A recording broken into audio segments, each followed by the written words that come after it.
Hi everyone, and welcome to the 2 Acre Homestead. My name is Lisa, in case we haven't met. Well, today's video is going to be a little bit of a life update, life channel, social media update, what's been going on, because I have been getting direct messages from some of you on Instagram wondering, where in the world have we been? And some of you have said, hey, how come you're not showing as many videos on YouTube?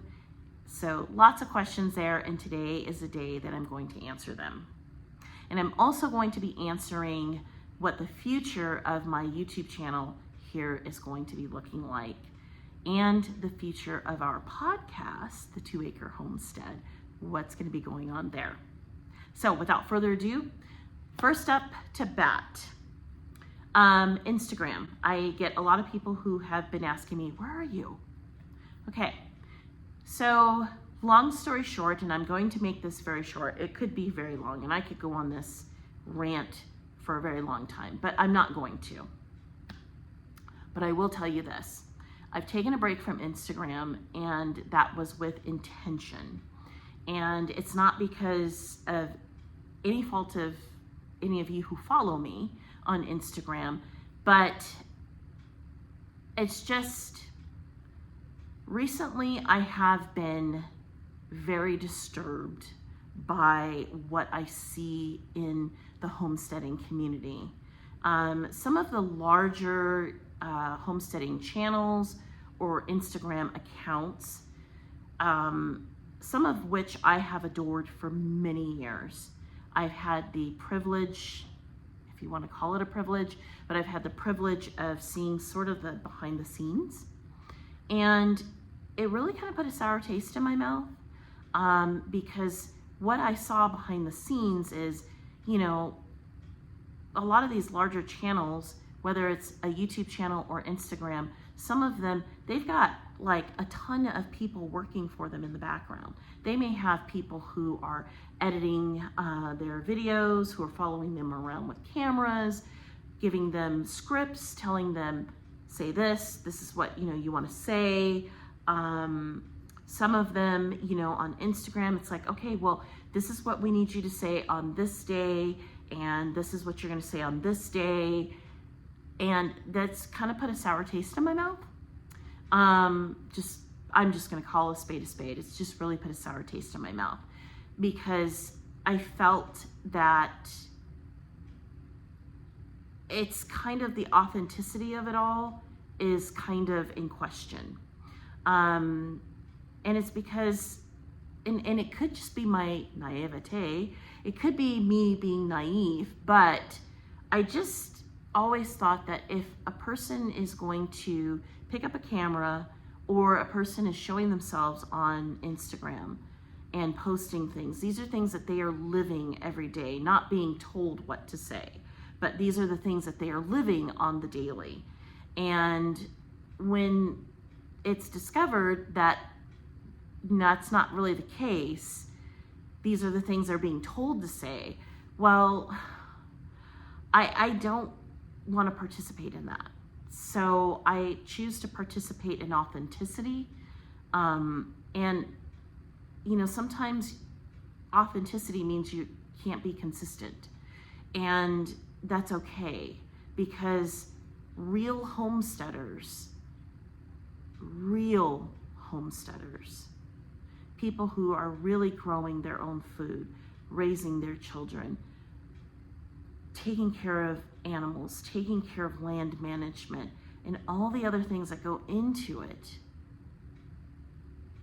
you're going to have your busy times, you're going to have your slow times, you're going to have your good months, you're going to have your bad months. You're going to have times where it's like, you know what, I'm sorry, I can't pick up the camera because I've got to do this.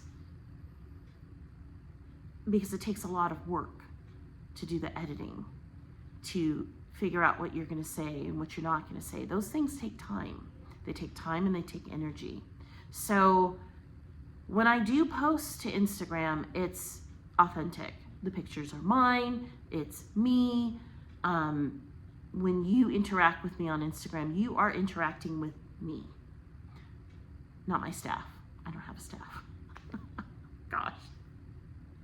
So anyway, So that's why I've kind of taken a break from Instagram. So moving on, let's go on to the podcast. Now, I know a lot of you that are here on YouTube, you're here because you first got introduced to us on our podcast. And I'm happy to say that our podcast, there's a lot of people that still listen to our podcast, but we did stop this year doing podcasting. And it has nothing to do with nothing other than time management. It goes back to being authentic, because the person who does the editing of our podcast is my fantastic husband of over 20 years. And he is a busy man. He works full time, and he also does all of the homesteading things. Plus we run a side business, a little business on the side as well.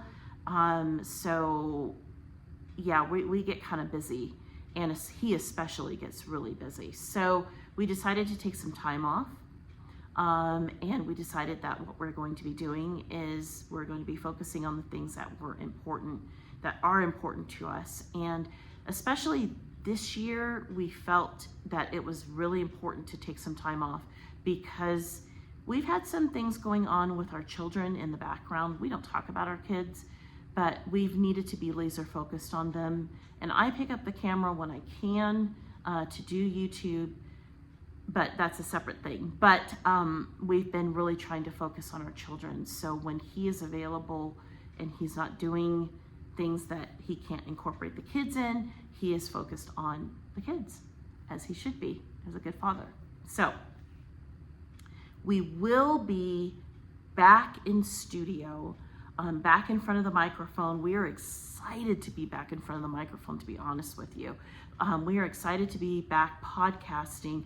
We're hoping to get back in the month of January. So stay tuned, keep posted, and we will let you know. If you want to be notified when we're back in studio, head on over to our website, the2acrehomestead.com, sign up for our newsletter, and we will let you know via our newsletter when we will be back in studio. Now, on to YouTube. I do pick up the camera and do YouTube videos. I usually do that when my kids are either A, not here, or B, they're supposed to be taking naps, which, they're at that age where they really don't take naps. But, it's quiet time. But, that's even coming to an end at this particular point. But yeah, the month of August, I know I did not put out, I don't think I hardly put out anything in the month of August. And that was really with intention. And that was because, again, focusing on the things that mattered the most. August is one of the busiest times of the year for me because where we live here, it is considered the monsoon season. And the monsoon season is when we get all of our rain. I mean, it just rains. And this monsoon season was no exception to that rule. It seemed like in our area, it was raining like every single day. Now, my mom, she lives 4 hours away from us, and they didn't get any rain. But where we live here, it was raining like daily. So that being said, the garden just exploded with growth, and we were harvesting left and right. All that harvest goes, you got to preserve all that harvest. And so that's what I've been busy doing. August is also a tricky month for me. This is year 2 for me of homeschooling. And my children belong to an online homeschooling school where they have live teachers that they can interact with and other children that they can interact with. It's a really good school. But that starts mid-August. So since this is year 2 for me, I'm still getting my legs, so to speak, when it comes to homeschooling. My youngest is now in kindergarten. I can't believe that he's in kindergarten, but yeah, so all of that to say that has taken time for me, to just, I had to put the camera down just so I could focus solely on my kids and harvesting. So that is where I have been, but things are starting to taper off now because what's happening is the gardens are starting to die back. We're starting to get our overnight lows dipping into the 50s, probably closer to the end of the month of September, we'll probably be in the 40s. Once that starts hitting, everything starts dying. Because even though the temperature will say 40s, but it'll really be the 30s because of our microclimate. So anyway, the gardens are dying, so that means, we turn our attention more inside. And then we also turn our attention more towards our animals. Now, we pay attention to our animals all the time, but in the winter months, we really do focus on them as well. So the future of the future of the channel. So going forward, probably up until March sometime, I'm really going to take you guys on this little bit of a journey with me when it comes to budgeting for the grocery store. Because even though my garden was pretty good at producing this year, it just didn't produce enough for me to get, my goal is to have 80% of our vegetables and fruit come from our garden. I probably reached 60%.